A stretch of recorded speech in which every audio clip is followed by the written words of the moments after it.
Hey guys, welcome to Fitness Tip Friday. Today we're finally going to get into those exercises that you guys wanted to see, and today is going to be the abs. So before we get started and I'll show you a couple of exercises for the abs, I wanted to kind of just brief you on the anatomy of the abs and your core muscles. So you have three major muscle groups in your core. You have your rectus abdominis, which is your six-pack muscle right here that everybody wants.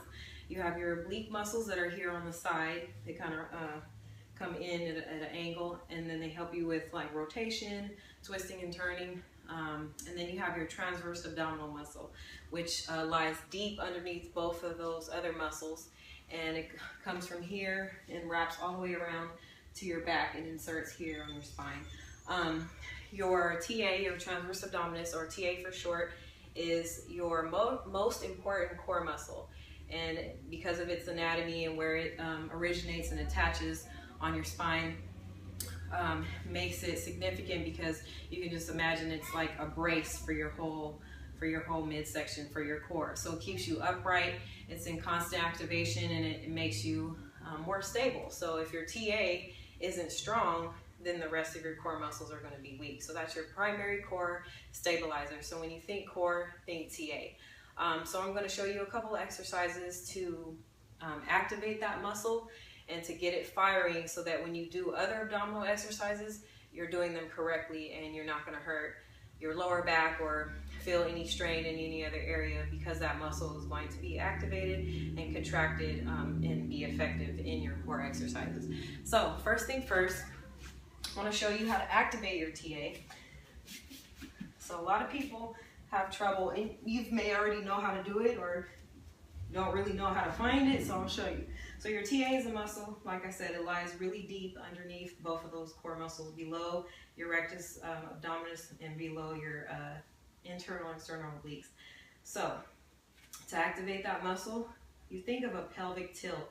So you, like tucking your spine into the mat, that's a pelvic tilt. So if your back's arched, this muscle is relaxed. But as soon as you contract and you bring that pelvis back, bring it into a posterior tilt, you're going to activate that muscle. So here, you can feel it relaxed, contracted. So just try that a couple times, back and forth. When you exhale, exhale on the way, on the tuck. So you're gonna exhale as you tuck your pelvis in, and then you're gonna eliminate that space between your lower back and the floor or your mat. So if you can fit your hand underneath your back, that means you gotta push a little bit harder, get that pelvic tilt, tuck a little bit more, and then you're gonna feel that muscle contract. So you've already contracted and activated that muscle. So now we're gonna add a little more approach to the exercise. So we're going to lift. So you can do actually like a leg lift here, get a little more dynamic, keeping that muscle engaged. You can do toe taps or heel touches, or whatever you want to call them, or you can do full extension, breathing out.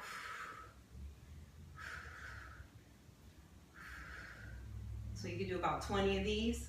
You can even add their upper body too, like a bicycle.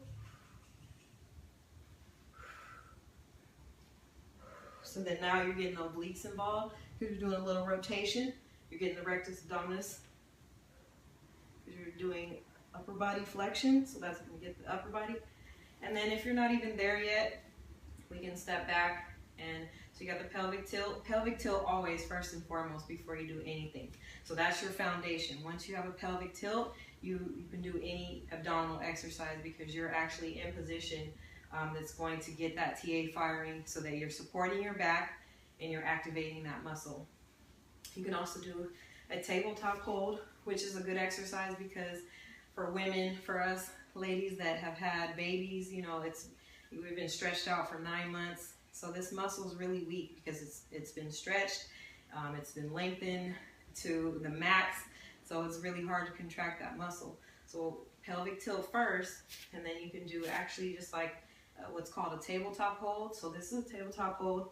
You want your hips bent 90 degrees, knees bent 90 degrees, and you're just gonna hold that position, fight to bring your spine into that mat.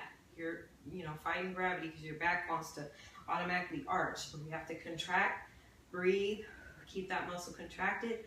Try and hold this position for at least 30 seconds. A little more advanced, you can go a little further out. And hold. You can do one leg, 2 legs, that's all lower abdominal exercises.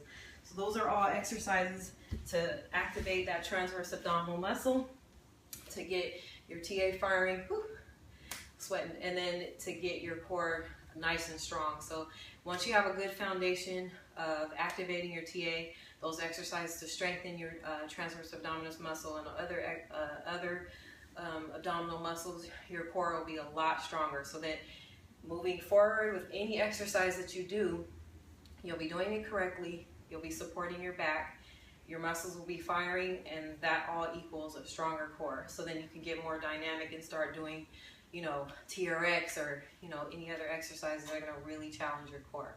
So thank you for tuning in. Share this video with someone who may need this information, and don't forget to check out my F.L.Y Athletics page and my F.L.Y Athletics YouTube channel. Thanks guys, see you next week.